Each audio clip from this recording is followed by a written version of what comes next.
Wikileaks founder Julian Assange says he was only freed from the UK's Belmarsh maximum security prison because he pled guilty to journalism. He was released after pleading guilty to obtaining and publishing US military secrets as part of a deal with US Justice Department prosecutors. He'd spent 5 years in a UK jail. Before that, Assange had been holed up for 7 years in the Ecuadorian embassy, where he'd claimed asylum. His wrongdoing exposing American war crimes. Assange's whistleblower site Wikileaks published everything from videos of US troops gunning down civilians and journalists in Iraq to the bombshell-laden correspondence between Washington and its embassies. It stripped America's mask off and laid bare the true nature of the United States. And some of the most sensational leaks it published concern Africa. First and foremost, we have the emails about Libya from then Secretary of State Hillary Clinton. These cast doubt on the narrative that NATO intervened in 2011 on humanitarian grounds. Instead, the US-led bombing campaign was self-serving. Washington feared Gaddafi's plans for economic sovereignty, as his proposed gold-backed African dinar would challenge the dollar's dominance.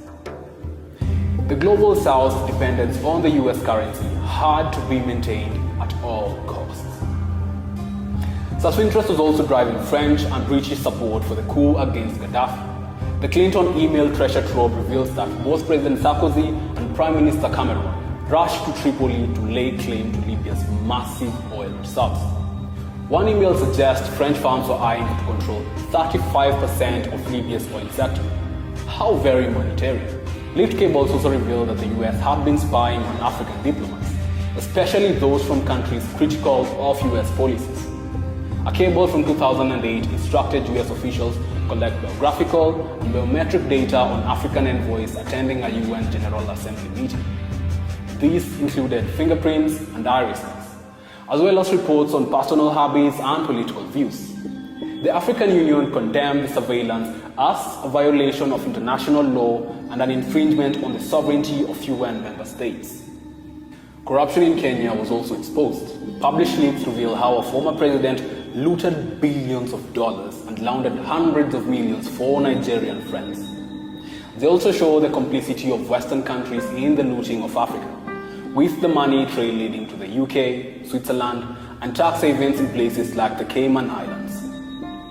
Wikileaks lifted the lead on the role of Western corporations in facilitating the exploitation of natural resources in Africa. Swiss-based Israeli-owned Glencore paid bribes and used the front company to get access to mining rights in the mineral-rich DRC, for example. Light was also shed on controversial oil contracts in Nigeria and the role of Western companies in the extraction of diamonds from conflict zones in Sierra Leone and Angola. The whistle was also blown on how the US and UK conspired to defraud Africans of their land. The US agreed with Britain to establish a marine reserve around the Chagos Islands, whose original inhabitants had been expelled to make room for an American base. The intended consequence was that they will be permanently locked out, a strategy in use in mainland Africa as well. These and many other examples show the rot at the heart of Washington, the so-called beacon of freedom and democracy.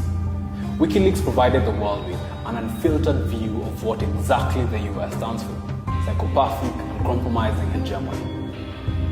Africa and the world have much to thank Julian Assange for. While the world celebrates his release, we should not forget the miscarriage of justice that has seen him languish behind bars for simply bringing to light what Western governments wanted to be kept in the dark.